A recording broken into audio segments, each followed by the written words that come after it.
Olá, como está? Como foi a sua semana? Estamos juntos mais uma vez para estudar a Bíblia, a Palavra de Deus. Antes, porém, nós vamos orar.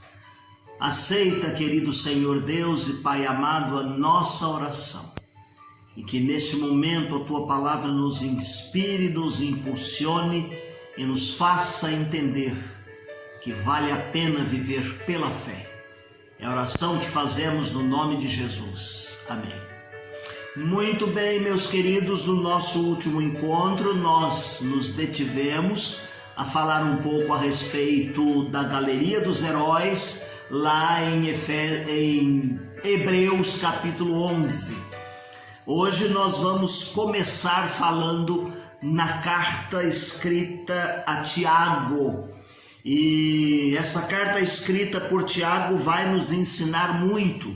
Essa epístola universal escrita por Tiago vai nos instruir muito a respeito também da fé. O versículo base que nos impulsiona a estudar sobre este assunto é Tiago capítulo 2, o verso de número 17 e o verso de número 26. Assim também a fé, se não tiver obras, é morta em si mesma. Porque assim como o corpo sem o espírito está morto, assim também a fé sem as obras é morta. Nós vamos começar aqui nos detendo e falando um pouquinho a respeito desse tema. A fé pode ser morta? A fé pode ser morta? Parece um paradoxo diante de tudo que nós estudamos no nosso último encontro, nós citarmos nesse momento Martim Lutero, aquele homem que teve aquela experiência fantástica e dele surgiu o cristianismo, e ele quando descreve, quando ele se refere à carta de Tiago, ele diz que é uma epístola de palha, é uma epístola muito fraca, porque ele que dá ênfase à justificação pela fé, ele se contrapõe ou acha que a carta escrita por Tiago se contrapõe à justificação pela fé, porque Tiago vai nos despertar e chamar a nossa atenção para a prática das boas obras como fazendo parte da vida do crente. Isso está no capítulo 2, o verso de número 24. Então, quando vem Tiago dizendo e impulsionando-nos que nós precisamos dizer se temos fé verdadeiramente praticando as boas obras, Martim Lutero se levanta e ele havia tomado a bandeira lá do surgimento do cristianismo e ele acha que essa carta não é lá muito forte, não é? E ele defende a justificação pela fé. Será que há essa dificuldade? Mas lá na frente nós vamos voltar a este assunto. 4 pessoas são citadas aqui quando nós tentamos entender quem é esse Tiago aí. Quando nós lemos o nome de Tiago na Bíblia, nos aparecem pelo menos 4 nomes de Tiago aqui nos evangelhos. Por exemplo, em Lucas capítulo 6, o verso de número 16, ele diz-nos assim: e Judas, filho de Tiago, dizendo aqui então que há um Judas que era filho de um Tiago, pai de Judas, não Judas Iscariotes. O mesmo versículo vai dizer, não é o Judas Iscariotes, o traidor, tá certo? Ele também menciona esse mesmo nome lá em Atos capítulo 1, o verso de número 13, quando aparece aquela lista dos que foram separados, dos que foram escolhidos. Diz-nos assim, Atos capítulo 1, 13: e entrando subiram no cenáculo onde habitavam Pedro e Tiago, João e André, Filipe e Tomé, Bartolomeu e Mateus, Tiago, filho de Alfeu, Simão o zelador e Judas de Tiago. Judas de Tiago. Então aqui em Atos vai aparecer um outro, tá certo?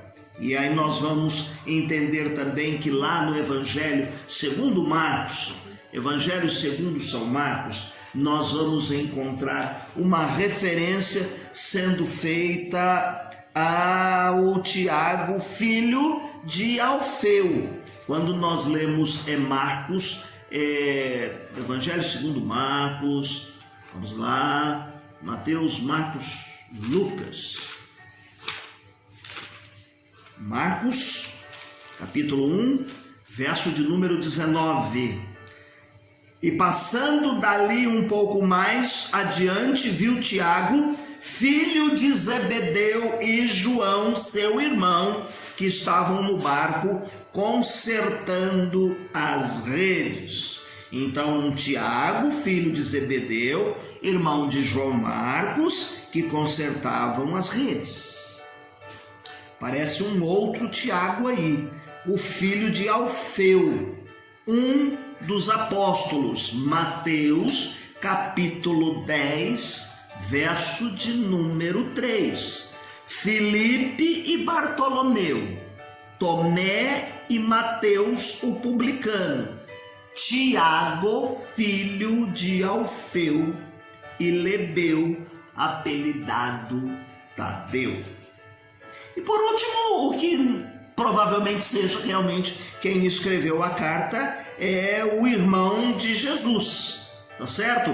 Que nós encontramos em Mateus capítulo 13, o verso de número 55. Não são estes o filho do carpinteiro, e não se chama sua mãe Maria e seus irmãos Tiago, José, Simão e Judas? Não Iscariotes. A gente sempre frisa esse detalhe, tá certo? E não estão entre nós todas as suas irmãs? De onde lhe veio tanta sabedoria? Então, quando eles se referem a Jesus, aparece aqui o nome Tiago, este Tiago, o irmão de nosso Senhor Jesus Cristo, que teria sido ele o escritor desta epístola, mas que demorou como os seus irmãos para crerem em Jesus. Quando nós lemos mais uma vez no Evangelho segundo Marcos, no capítulo 3, o verso de número 21, nós vamos encontrar uma referência de que eles até se envergonham e saem de casa, quando há aquela blasfêmia entre os escribas, lá em Marcos capítulo 3, 21. E quando os seus os ouviram isto, saíram para o prender, porque diziam, está fora de si. Quando nós lemos no Evangelho segundo João, capítulo 7, o verso de número 5, que é o que mais especificamente fala, capítulo 7 do Evangelho de João, os 10 primeiros versículos, ele fala da incredulidade dos seus irmãos. No verso de número 5 diz assim, porque nem mesmo seus irmãos criam nele. Por que essas citações? Para dizer, irmãos, que Tiago demorou a entender, os irmãos de Jesus demoraram a seguir a Jesus como sendo o Messias, como sendo Cristo, entendendo que ali estava o Salvador. Há uma referência que é feita aqui na carta de Paulo aos Coríntios, no capítulo 15, que fala da ressurreição de Jesus Cristo. E nós lemos 1 aos Coríntios, capítulo 15, o verso de número 6, diz assim, depois foi visto por mais de 500 irmãos, de uma só vez, dos quais a maioria sobrevive até agora, porém alguns já dormem. Depois foi visto por Tiago mais tarde. É essa aparição de Jesus, é nesse encontro com Cristo ressuscitado, que Tiago, seu irmão, tá certo? Crê que Jesus é o Messias, que Jesus é o Cristo, e passa a seguir então os ensinamentos e o evangelho que Jesus deixara após a ressurreição de Jesus Cristo. Foi essa experiência de salvação que muda a vida deste homem. Esse Tiago vai ser citado lá em Atos capítulo 1, o verso de número 14, quando eles estão reunidos lá no cenáculo. Eu já fiz essa leitura, aparece o nome de Tiago novamente. Pedro, quando sai de cena como líder da igreja em Jerusalém, você pode ver em Atos capítulo 12, o verso de número 17, é Tiago quem fica no lugar de Pedro. É Tiago, irmão de Jesus, quem fica no lugar de Pedro para conduzir, para dirigir a igreja. Foi Tiago também, irmão de Jesus, quem numa conferência para resolver um problema que havia ali entre eles estavam numa discussão, porque os gentios estavam crendo e eles tinham muita dificuldade com a prática das cerimônias ainda do judaísmo. Muitas delas o cristianismo não levava a efeito. Então eles começaram a ter dificuldade porque os gentios estavam se convertendo. E então eles fizeram aqui uma reunião, eles fizeram aqui uma assembleia, eles fizeram aqui uma conferência, e quem naquela conferência, e quem falou dos resultados foi este Tiago, irmão de Jesus. É interessante como nós batistas gostamos de ter comissões, gostamos de ter assembleias, gostamos de ter congressos, e a gente vai lá na Bíblia e a gente vê que tudo que nós praticamos é bíblico.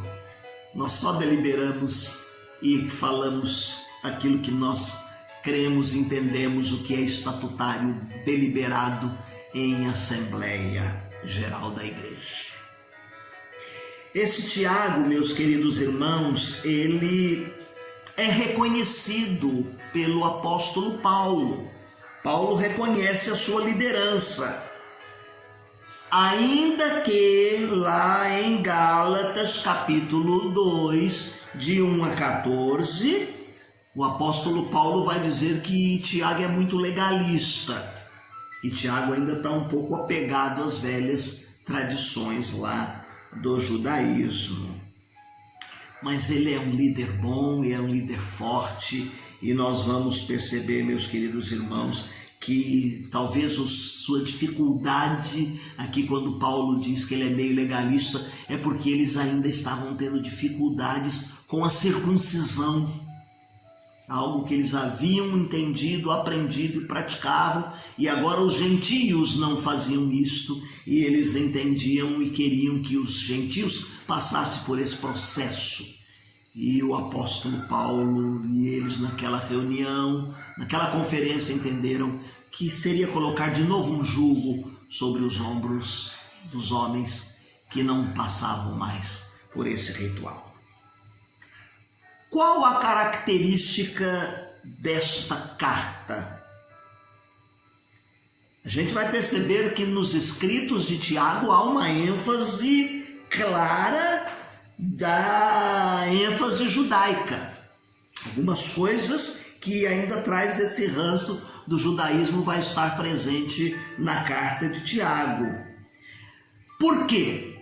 Tiago endereça esta carta aos judeus cristãos, aos judeus que haviam entendido que Jesus era o Cristo, que Jesus veio ser o Messias, e então eles passaram a seguir a Cristo, foram apelidados de cristãos.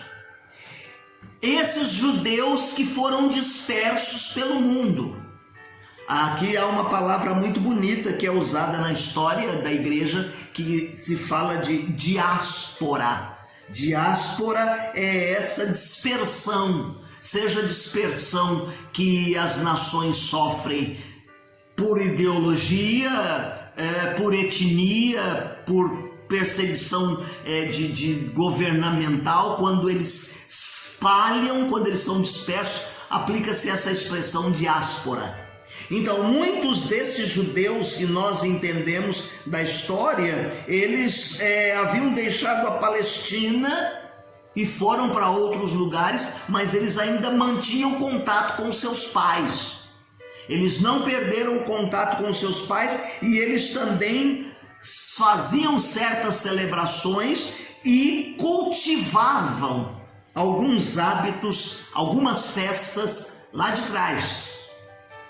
E então Tiago vai escrever esta carta para tentar elucidar e esclarecer estas pessoas devotas, judeus devotos, judeus que vieram de outro mundo, judeus que vieram, mas que continuaram se reunindo como comunidades judaicas, valorizavam aquilo que eles tinham aprendido e não queriam deixar.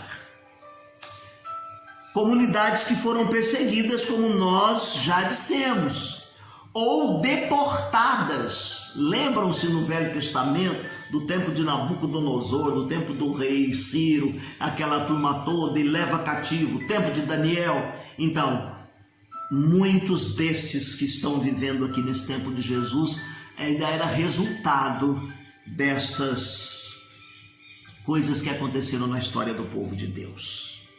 Algumas comunidades que se formaram voluntariamente, foram se agrupando, se encontravam e ali crescia e desenvolvia uma comunidade de judeus cristãos. Certamente nós poderíamos citar aqui uma diáspora muito forte, é aquela que está em Atos capítulo 11, o verso de número 19, quando eles fazem Estevão Marte, apedrejam Estevão, e a Bíblia diz que as vestes, eu vou repetir isso depois, as vestes de Estevão foram jogadas aos pés de um jovem chamado Saulo, que consentia na morte de Estevão, e ali, nesse acontecimento, os judeus, os cristãos foram dispersos por todos os lugares. Uma diáspora acontece aqui. Nós poderíamos aqui colocar uma data, quando esta carta foi escrita, por volta do ano 50, depois de Cristo. Algumas pessoas dizem que esse texto não é muito erudito como as cartas escritas por Paulo, mas a carta escrita por Tiago, ela foi escrita a crentes primitivos, a cristãos primitivos, e ela foi endereçada ao contexto que eles estavam vivendo. Por exemplo, a gente vai perceber no seio desta carta, no conteúdo desta carta, que havia uma dificuldade, um abismo entre os ricos e os pobres na igreja. Eles iam se convertendo, eles estavam vindo, e então no seio da igreja havia aqui essa tensão, porque vinham os ricos e vinham os pobres também, porque estavam crendo em Jesus Cristo. Você vai perceber no capítulo 5 desta carta, o verso de número 14, que ela foi escrita para organizar alguma coisa no seio da igreja, tá certo? Para dar diretriz, muito simples, alguma coisa que estavam acontecendo na vida da igreja. Você vai perceber também que eles eram crentes, e você vai perceber também que ele incentiva e diz que nós devemos ficar firmes na expectativa do retorno do Senhor. Capítulo 5, versos 7 até o 9. Essas três ênfases que nós evidenciamos vão nos mostrar que esta carta é bem primitiva, é uma das primeiras também. Os eruditos é que discutem e dizem isso, tá bom? Mas é apenas para enriquecer o nosso conhecimento. Então a ênfase desta carta é judaica, observa-se de diferentes maneiras, através de palavras que são usadas, que eram palavras que vinham lá do judaísmo. Você vai perceber palavras que fazem referência ou comparadas à sinagoga, assembleia. Aí a palavra igreja só vai surgir lá no capítulo 5, verso de número 14, em que ele vai usar a expressão igreja. O nome Jesus, o nome Cristo é mencionado 2 vezes nesta carta. Agora, as ilustrações, a riqueza do conteúdo desta carta é que ele se baseia muito no conteúdo do Antigo Testamento, ou traz muito da natureza do Antigo Testamento. Nós vamos perceber depois que formos para a próxima carta que há um paralelo entre a carta de Tiago e a carta escrita por Pedro. Há também muita semelhança e paralelismo da carta de Tiago com o Sermão do Monte, em que Jesus Cristo ensina e faz a relação do Sermão do Monte com a lei. Talvez por isso também Tiago tenha sido chamado de legalista pelo apóstolo Paulo. Bom, esses judeus eram crentes, sim, cristãos verdadeiros, tá certo? Mas como nós estamos dizendo, eles ainda mantinham alguns costumes nas comunidades aonde eles moravam. Eram nascidos de novo? Eram nascidos de novo. Guardavam a vinda do Senhor Jesus Cristo? Aguardavam a vinda do Senhor Jesus Cristo. E então, ainda que ele não desenvolva outras doutrinas, como o apóstolo Paulo era rico em desenvolver, Tiago tem o seu lado de nos ensinar e nos mostrar aqui nesta carta esses ensinamentos maravilhosos. O corpo de Cristo, a igreja como corpo de Cristo, essa união, essa unidade ainda estava se formando. Quando você lê a carta a Tiago. É Paulo quem vai dar ênfase à igreja como corpo. Aqui as ideias, as doutrinas, os ensinamentos, o deixar alguns rituais ainda está sendo trabalhado na vida desse povo cristão, dos judeus cristãos. Mas eram crentes em Jesus Cristo. Nós entendemos que não há nenhum conflito da carta de Tiago com a carta de Paulo escrita aos Gálatas. Mesmo porque, se você observar a carta escrita aos Gálatas, vai ser posterior à escrita por Tiago. Então, não há nenhum conflito aqui. Por que essa citação? Por que essa colocação? Porque na carta escrita aos Romanos, Paulo diz que o justo, ele é justificado, o pecador é justificado pela fé. Ele é salvo pela fé.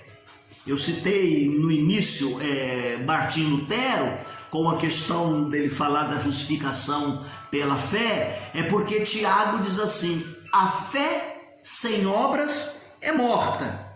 Não há nenhuma contraposição.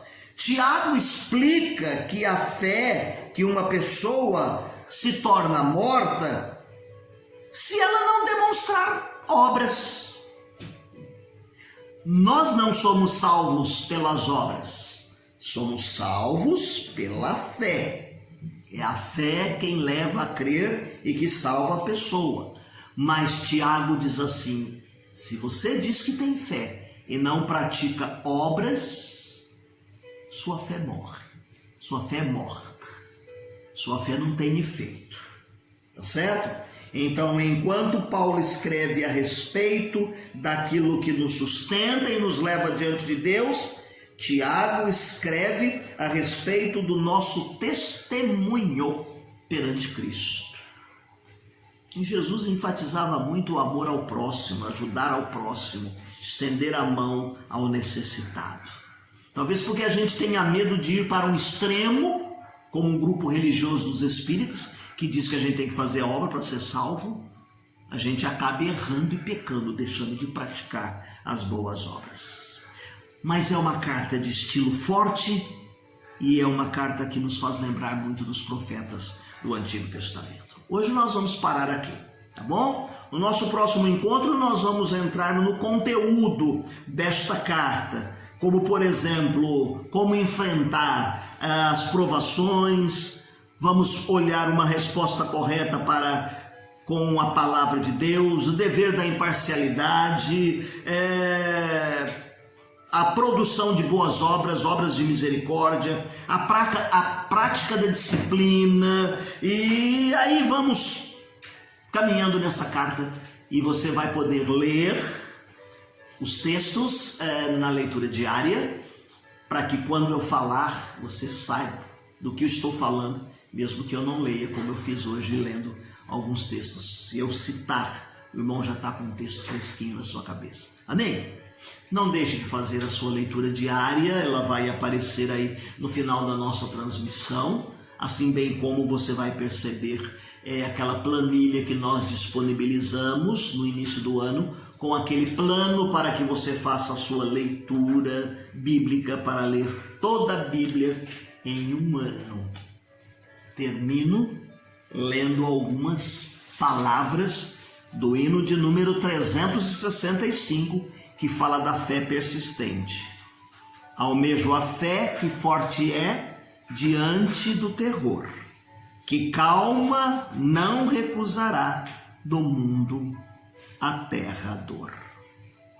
A fé que não me faz queixar na dor da correção, mas quando o fogo mais arder, mais firmará o coração. A fé que sempre brilha mais no negro furacão, que no perigo sente paz, audaz na escuridão. Ó Deus, dá-me tamanha fé, que venha aqui viver, aqui na lida provarei celestial prazer. Amém, meu querido? Deus te abençoe, que esta lição te enriqueça e que desperte em você o desejo para estudar mais a Bíblia, a Palavra de Deus. Tenha uma semana feliz e abençoada.